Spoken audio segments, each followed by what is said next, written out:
Welcome to The Explainer. We've got an absolutely incredible one for you today. We are unpacking what is pretty much universally considered the single greatest survival story ever told. We're going all the way back to the year 1914, right to the freezing, unforgiving edge of the world, to look at Ernest Shackleton's Imperial Transantarctic expedition. Now, a lot of famous explorers are remembered strictly for discovering new lands or planting flags, right? But Shackleton's legacy is built on something entirely different, and honestly something almost unfathomable. This is a story of ultimate endurance, leadership, and just raw human resilience in the face of absolute utter disaster. Okay, let's dive into this. Just look at this single, powerful number, 0. In a journey that stretched over nearly 2 years in a literal freezing hell, pushing a crew to the absolute limits of human starvation, exhaustion, and despair, 0 is the total number of crew members lost. Shackleton got every single one of his men home alive after their ship was completely destroyed. And to truly wrap our heads around how miraculous this 0 actually is, we really need to look at how quickly their grand dream turned into a waking nightmare. The rapid descent of this expedition was just staggering.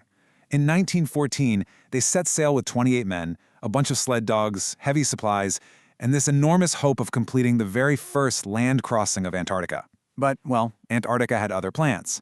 Just months later, before they could even make landfall, their ship, the Endurance, became completely trapped in the thick sea ice of the Weddell Sea. They basically just waited for months, hoping for a thaw, but instead of letting the ship go, the ice just squeezed it tighter and tighter every single day. Eventually, the immense pressure of millions of tons of ice became way too much. The massive wooden vessel groaned, its timbers cracked, and it was slowly, agonizingly crushed like a tiny matchstick. Shackleton had absolutely no choice but to order everyone to abandon ship. And you've got to realize, this wasn't just a minor change of itinerary. It was a total collapse of their reality. Their original plan had them safely aboard a heavily reinforced ship, perfectly equipped for a pioneering trek. The harsh reality: they were suddenly stranded on floating chunks of ice, thousands of kilometers from civilization, with absolutely zero communication to the outside world. In a split second, the mission shifted from a daring geographic exploration to a desperate, primal battle of man versus nature. So how in the world did they survive? Well, the men had to build makeshift camps directly on these drifting ice floes. They were entirely exposed to plunging, below-freezing temperatures. Their specialized rations ran out, meaning food became incredibly scarce. They literally had to resort to hunting seals and penguins just to secure enough calories to stay alive. But honestly, perhaps the most terrifying part of this day-to-day existence was the very ground beneath their feet. Every single day, they watched the freezing ocean slowly break apart around them. They lived with this constant, gnawing terror that at any moment, even while they were sleeping, the ice could just split wide open and plunge them into the deadly, freezing water below. And eventually, that exact fear materialized. The ice finally broke apart completely. The floes they had called home were literally disintegrating out from under them. They had to execute an immediate, perilous escape using 3 small lifeboats they had managed to salvage from the Endurance. After days of battling the freezing, churning seas, completely exhausted and soaked right to the bone, they finally hit solid land for the first time in over a year. But it wasn't exactly a paradise. It was the barren, rocky shores of Elephant Island. Stepping onto solid ground was a huge relief, sure, but it brought a new, horrifying realization. So I ask you, how do you escape the most isolated place on Earth? Because that's exactly what Elephant Island was. It was so far outside any known shipping lanes, no whaling ships ever passed by. I mean, no one back home even knew they were missing yet, let alone where to even begin looking for them. Shackleton quickly realized that just sitting and waiting on that beach meant absolutely certain death for all 28 men. No rescue was ever coming. If they wanted to live, they had to rescue themselves. So Shackleton formulates a plan that sounded, frankly, entirely impossible.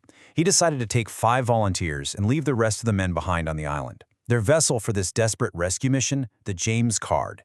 And listen, it wasn't a ship. It was a 22-foot open lifeboat. Shackleton and this incredibly small crew were actually going to attempt to sail this tiny, uncovered wooden boat across the open ocean to seek help. And this brilliantly illustrates the sheer, terrifying scale of the danger they were about to face. Just compare the vessel to the obstacle. You have a 22-foot boat, practically a speck of dust on the water, going up against 1,300 kilometers, that is 800 miles, of the stormiest, most violently unpredictable ocean on the planet. Their destination was a whaling station on South Georgia Island. Many seasoned sailors at the time firmly believed that making this journey in a boat that size wasn't just dangerous, it was a complete suicide mission. Let's actually break down exactly why this was considered impossible. First off, the conditions. We are talking about rogue waves the size of apartment buildings and relentless hurricane-force winds constantly threatening to capsize them. The temperature was well below freezing, covering the little boat in heavy ice that the men had to desperately chip away just so they wouldn't sink from the weight. And navigation? Obviously, there was no GPS, no radio to call for a heading. They relied entirely on celestial navigation carried out by their brilliant navigator Frank Worsley. Worsley had to calculate their position using a sextant while being violently tossed around, relying on brief, fleeting clearings in the storm clouds just to get a glimpse of the sun or the stars. One single mathematical mistake, and they would miss the island completely and be swept out into the endless Atlantic. For 16 days, this nightmare continued. 16 terrifying days and nights of bailing freezing water, fighting the wind, and battling to keep a 22-foot boat upright in the most hostile ocean on Earth. It was just an astonishing feat of human endurance, willpower, and masterful navigation. Against all conceivable odds, they actually did it. They reached South Georgia Island. But, of course, the moment of triumph was incredibly short-lived. The hurricane winds had battered them so badly that they were forced to land on the completely uninhabited wrong side of the island.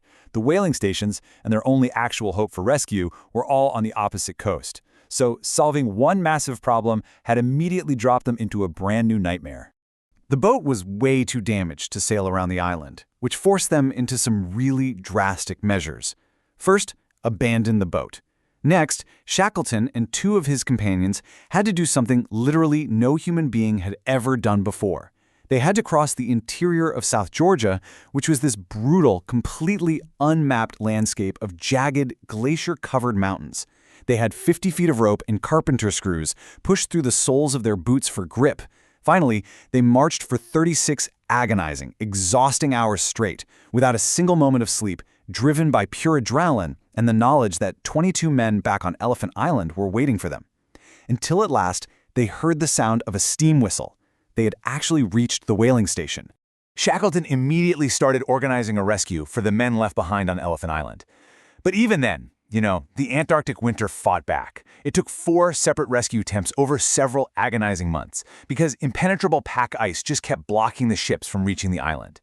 But finally, on August 30th, 1916, Shackleton broke through on a Chilean tugboat and arrived back at Elephant Island. Now, what's really interesting about this slide is the incredible joy behind this number, 22. As Shackleton approached the beach, he strained his eyes through his binoculars, counting the tiny figures running toward the shoreline. 1, 2, 5, 10, all the way to 22. Every single one of the 22 men he had left behind was alive. After nearly 2 years of starvation, freezing temperatures, crushed ships, and absolutely unimaginable isolation, not a single crew member had been lost. Section 1. Anatomy of a Leader. Why Shackleton Endures. You see, Shackleton's greatest achievement wasn't geographical at all. It was deeply human. When the ship was crushed, he stayed incredibly calm under absolutely impossible circumstances, and that set the tone for the entire crew.